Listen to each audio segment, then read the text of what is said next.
Get guided.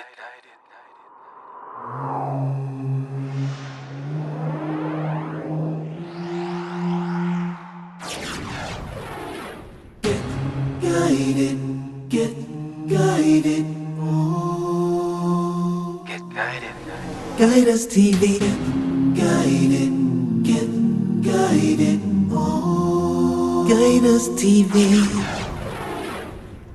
إن الحمد لله نحمده ونستعينه ونستغفره ونعوذ بالله من شرور أنفسنا ومن سيئات أعمالنا من يهده الله فلا مضل له ومن يضلل فلا هادي له أشهد أن لا إله إلا الله وحده لا شريك له أشهد أن محمدا عبده ورسوله صلوات الله وسلامه عليه. Alhamdulillah, we are back once again with another episode of Simple Reminders. I am your host, Abu Hafsah Abdul Malik Clare, and we start by praising Allah. We praise Him, we seek His assistance, and we seek His forgiveness. And we need to do that on a daily basis. You know, all of us have mistakes. There's no one who is mistake-free. Everybody messes up at some point or another. And it's very important to ask Allah for that forgiveness that is so crucial to us. So we need to do that on a daily basis. We seek refuge with Allah from the evil that resides within our own selves and from the bad consequences of our own deeds. Whomsoever Allah has guided, no one can lead that person astray. Absolutely no one. And we ask Allah to make us from amongst those people that He has guided, that we constantly ask for that guidance and constantly receive it from Him subhanahu wa ta'ala. Because if He doesn't guide us, then there really is no one who can. As the next part of that statement says, and whomsoever Allah has left due to their own desire to be left, meaning that when the guidance comes to you, take it. When you see the guidance, it's not subject to what you want or what you like. Sometimes you may think that guidance and what you like coexist, and they don't necessarily. You may see something that you might not like, but it's true, so follow it. Because whomsoever Allah has left due to their own desire to be left, there is no one who can guide them after that. We bear witness that there is nothing and no one worthy of worship besides Allah. He is one and unique in His oneness. And we further bear witness that Muhammad sallallahu alaihi wasallam is His last and final messenger. Many messengers came before Him. Many. People like Noah, people like Abraham, Isaac, Jacob, Ishmael, Solomon, David, Jesus, John the Baptist, and many, many more. Peace and blessings be upon them all. Ending up with Muhammad salawatullahi wasalamuhu alayhi. Peace and blessings be upon him and upon those other prophets who came before him. We are here with another episode, and I wanted to continue on. I also wanted to talk to you about another ayah where Allah has said, لا يستوي أصحاب النار وأصحاب الجنة أصحاب الجنة هم الفائزون. We're covering some ayat from Surah Al-Hashr, which is the 59th surah of the Quran, where Allah has said, do not equate people of the hellfire with the people of the paradise. People of paradise are truly successful. Many of us, we like to be obsessed with people who have more than us. We constantly look at the celebrities, and may Allah guide them. I don't like to speak ill of people. It's not my thing to do that, to point out names and talk trash about people on the TV channels. May Allah guide us and all of them. But that idea and that status is something that we look to all the time. You hear people say, wow, I wish I was famous like that person. I wish I was rich like that person.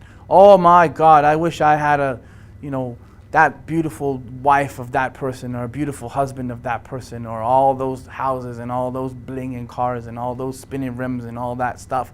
I wish I had all that. Well, Allah subhanahu wa ta'ala was very clear, and He said, don't equate the people of hellfire with the people of paradise.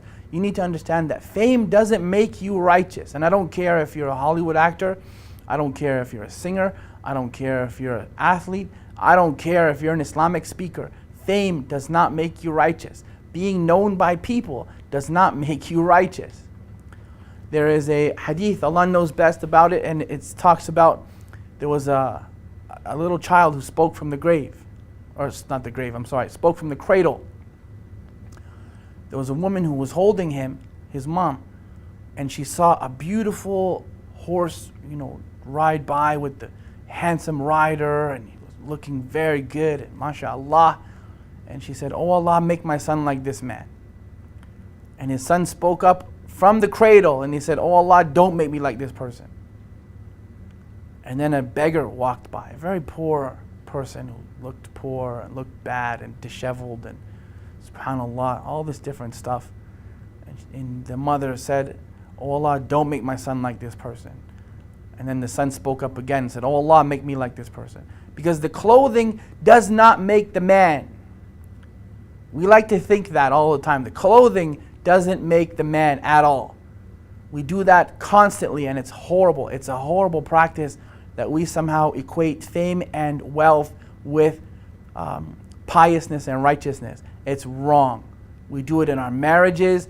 You know, if a brother comes to ask for a girl, let's say, and he's dressed up in a suit and a tie and he has 100 PhDs and he's very, very, not to say you shouldn't have status. May Allah make us all of those people who are good with the status and who are righteous as well, and that's very important. But at the same time, you know, he comes and looks for the girl, let's say, and he's asked about his PhD and he's, mashallah, went to all the good schools and big house and nice car and all that stuff. So the girl goes to him and the mom and the dad are very pleased with him. And he ends up abusing the wife. Because again, piety is not equated with wealth. Then another brother may come and he may be able to take care of her, but he's not, balling out of control. He's not wealthy. He's not, doesn't have that status. He may be looked at by the people as low. Maybe he has a job. He's, earning his thing and mashallah, he's all right. He never starved.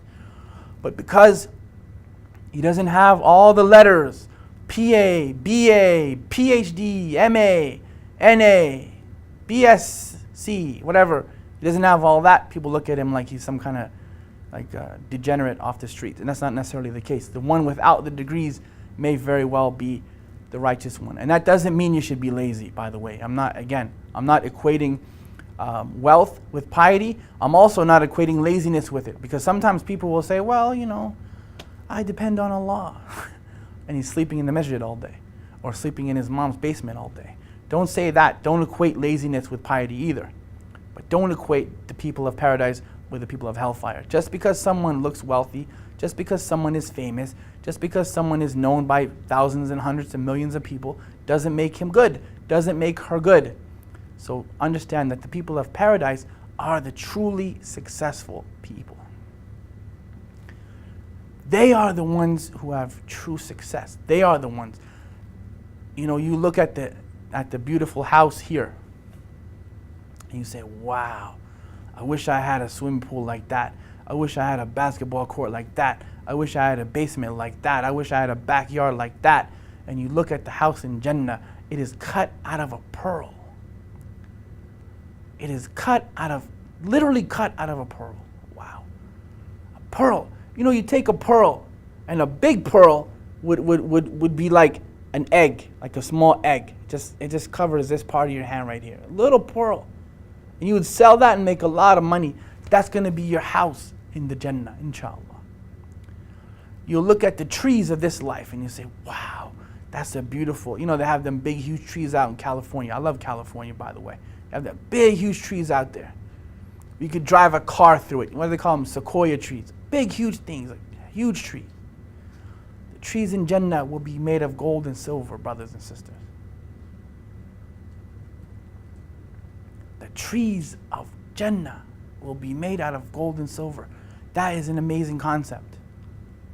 The houses, the bricks of the houses will be made out of gold and silver as well. But the best of all of the things in Jannah, the best of all of the pleasures in Jannah are not the beautiful spouses or the gold bricks or the silver bricks or the gold and silver trees or the houses like a pearl. The best of all of the pleasures of paradise will be that you get to literally, without a barrier, see the face of your Lord. The one who you worshipped all your life, the one who you prayed to, the one who you cried to, the one who you sacrificed for, the one who you gave for, the one who you made hajj for, the one who you fasted for. You get to see him without a barrier in the Jannah. And then he will ask you what will please you. Can you imagine Allah asking you, what would you like? Now that you're here, what would you like? The whole life you did what I like. Now, what would you like? Don't equate the people of hellfire with the people of paradise. Don't do that. Because the people of paradise, they are the truly successful ones. For this episode, my name is Abu Hafsah Abdul Malik Clare. Catch up with you next time, inshallah. Assalamu alaikum wa rahmatullahi wa barakatuh.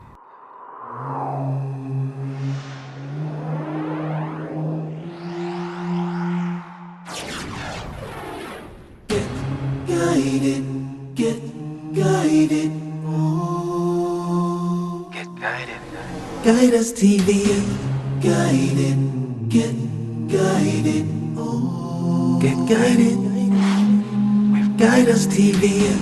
Guided. Get guided. Oh. Guidance TV.